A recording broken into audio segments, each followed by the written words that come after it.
ಹರೇ ನಮಃ. ಶ್ರೀ ಗುರುಭ್ಯೋ ನಮಃ. ಹರಿ ಓಂ. ಆಪಾದಮೌಲಿ ಪರ್ಯಂತಂ ಗುರುಣಾಮಾಕೃತಿಂ ಸ್ಮರೇತ್ ತೇನ ವಿಘ್ನಾಃ ಪ್ರಣಶ್ಯಂತಿ ಸಿದ್ಧ್ಯಂತಿ ಚ ಮನೋರಥಾಃ. ಎಲ್ಲರಿಗೂ ಯುಗಾದಿ ಹಬ್ಬದ ಶುಭಾಶಯಗಳು. ಯುಗಾದಿ ಎಂದ ತಕ್ಷಣ ನಮಗೆಲ್ಲರಿಗೂ ಕೂಡ ಎಲ್ಲಿಲ್ಲದ ಆನಂದ, ಸಂತಸ, ಸಂತೋಷವು ಉಕ್ಕೇರಿ ಬರುತ್ತದೆ. ಈ ಯುಗಾದಿಯ ದಿನದಂದು ವಿಶೇಷತೆ ಏನು ಎಂದರೆ, ಜಗತ್ತಿನ ಸೃಷ್ಟಿಕರ್ತೃಗಳಾಗಿರುವಂತಹ ಬ್ರಹ್ಮದೇವರು ಸೃಷ್ಟಿಯನ್ನ ಪ್ರಾರಂಭ ಮಾಡಿರುವಂತಹ ದಿವಸ ಅದು ಚೈತ್ರ ಶುದ್ಧ ಪ್ರತಿಪದ. ಆದ್ದರಿಂದ ಇದನ್ನ ಯುಗಾದಿ ಎಂಬುದಾಗಿ ಕರೆದಿದ್ದಾರೆ.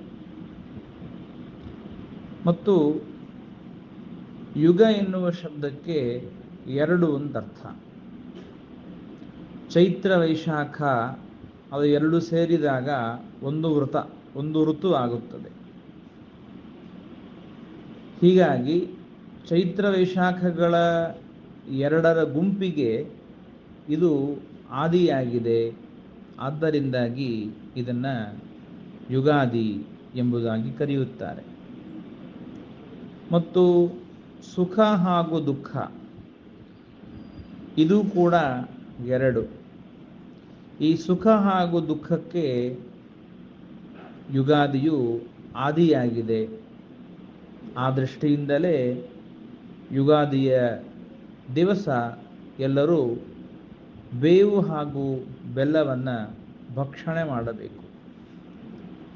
ಬೇವು ಹಾಗೂ ಬೆಲ್ಲವನ್ನು ಭಕ್ಷಣೆ ಮಾಡುವುದರಿಂದ ನಮ್ಮ ದೇಹದಲ್ಲಿ ವಿಶೇಷವಾಗಿರುವಂತಹ ಪುಷ್ಟಿ ಅನ್ನೋದು ಆಗತ್ತೆ.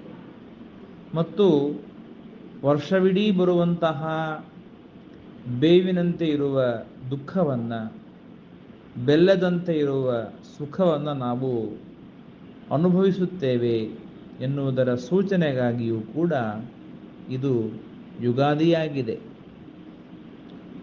ಯುಗಾದಿಯ ದಿವಸ ಎಲ್ಲರ ಮನೆಯಲ್ಲೂ ಕೂಡ ವಿಶೇಷವಾಗಿ ಧ್ವಜಗಳನ್ನು, ಪತಾಕೆಗಳನ್ನು, ತೋರಣಗಳನ್ನು ಕಟ್ಟಿ ಯಥಾಶಕ್ತಿ ಬ್ರಾಹ್ಮಣನಿಗೆ ಪೂಜೆಯನ್ನು ಮಾಡಿ ಉತ್ತಮವಾದ ಶುಭ ಶಕುನಗಳನ್ನು ದರ್ಶನ ಮಾಡಬೇಕು. ಉತ್ತಮವಾದ ಸುಮಂಗಲ ಸ್ತ್ರೀ, ದರ್ಪಣ, ಗೋವು ಮೊದಲಾದವುಗಳ ದರ್ಶನವನ್ನು ಪಡೆದು ಶುಭ ಸೂಚನೆಯನ್ನು ಪಡೆಯಬೇಕು. ಪ್ರತಿಗ್ರಹಂ ಧ್ವಜಕರ್ಮ ಶಕ್ತ್ಯಾ ಬ್ರಾಹ್ಮಣ ತರ್ಪಣಂ ನಿರೀಕ್ಷಣಂಚ ಕರ್ತವ್ಯಂ ಶಕುನಾನಾಂ ಶುಭೇಪ್ಸುಭಿಹಿ.